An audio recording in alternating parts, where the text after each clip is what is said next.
Hey you guys, and welcome back to slmworkfromhome.com. I hope you guys are doing great, and I'm back with another video for you guys. Now this is going to be with the company Arise. Before we get started, go ahead and hit that like button and click subscribe for more remote work opportunities. Now if you're new here, Arise is the first platform that I used and was able to have success with on my work from home journey. Now they have a ton of remote opportunities to choose from, and this opportunity here is for customer service. All right, and as you can see here, this opportunity is for online customer service. For the work hours, it varies, and there's plenty of intervals that are available. And for the pay, it's between $9 and $14 an hour, and the location is wherever Arise is available.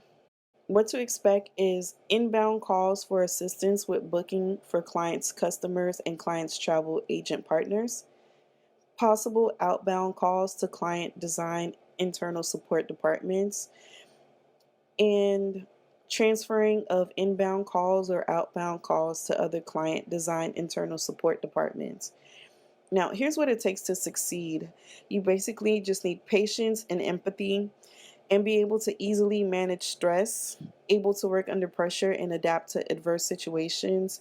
You have to be knowledgeable and friendly, and deliver eloquent customer service, and have experience working with others to identify the best solution. All right, as far as education, no degree is necessary. This is a great work from home opportunity to anyone who's ready to start a business and be their own boss. So what you'll be doing is just providing great customer service calls for a major cruise line client. And all you need to get started is to register. If you haven't registered already, go ahead and click that first button in the description. And once you register, you go ahead and select the client in this opportunity, and then you'll enroll in a certification course to prepare to service those calls. And just make sure you have the work from home setup, basic setup, computer, desk, wireless mouse, headphones, just the basic stuff. And also, just remember that this is not an offer of employment. This is an opportunity to enter into a business-to-business relationship with Arise. So basically what that means is when you register with Arise, you're either going to register as a sole proprietor, or you're going to be under someone else's call center. The choice is up to you. Thank you guys so much for watching. If you have any questions or comments, you can leave those down below. And as usual, thank you guys so much for watching, and I'll see you in the next video.